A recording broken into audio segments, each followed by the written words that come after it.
Hi అండి, church నుంచి అయితే ఇప్పుడే వచ్చాము. ఇగో మా అమ్మ అయితే టిఫిన్ ఇవాళ అయితే మేము ఏ టిఫిన్ చేయలేదు, దోశలు తీసుకొని వచ్చింది. ఇంక ఇప్పుడే తింటున్నాము. చర్చి నుంచి ఇప్పుడే వచ్చాము, అయిపోయింది అంతా. మేమైతే టిఫిన్ చేసాము. నెక్స్ట్ ఏంటంటే వంట. ఒకవైపు ఏమో చికెను, ఇంకోవైపు ఏమో ఓన్లీ వైట్ రైస్. ఈరోజు స్పెషల్గా బిర్యానీ అంటే ఏం చేయం, ఎందుకంటే మా అమ్మగారు తినరు కాబట్టి ఓన్లీ జస్ట్ అన్నీ కలిపి ఇచ్చేసింది మా అమ్మ. నేనైతే తాలింపు వేస్తాను, ఆ తర్వాత ప్రాసెస్ అంతా ఆమె చూసుకుంటుంది.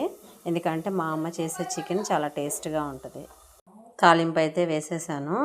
నేను ఎందుకంటే చికెన్ చెయ్యను, మా అమ్మ చేస్తుంది అంటున్నానంటే నాకు వంటలు సరిగ్గా రావు. ఒకవేళ చేసినా అవి టేస్ట్గా కూడా ఉండవు. ఏమైనా రెసిపీస్ చేశాను, ఒకవేళ అప్లోడ్ చేశానంటే అవి ఎప్పుడైనా నాకు ఇష్టమై నేను చేస్తే తప్ప అవి కరెక్ట్గా ఉండవు. లేకపోతే ఉప్పు కారం ఒకటి తక్కువ అవుతూ ఉంటాయి. అందుకే నేను అంత పెద్దగా చెయ్యను వంటలు. మా అమ్మగారే చేస్తుంటారు ఎక్కువ. ఎప్పుడైనా యూట్యూబ్లో చేసి చూసి ట్రై చేస్తాను, అంతవరకే.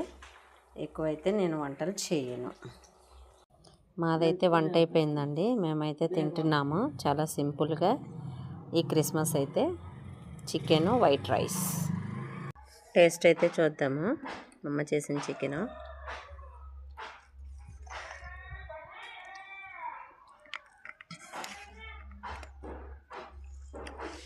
టేస్ట్ అయితే సూపర్గా ఉంది. మీకు ఈ వీడియో నచ్చితే లైక్ చేయండి. బాయ్.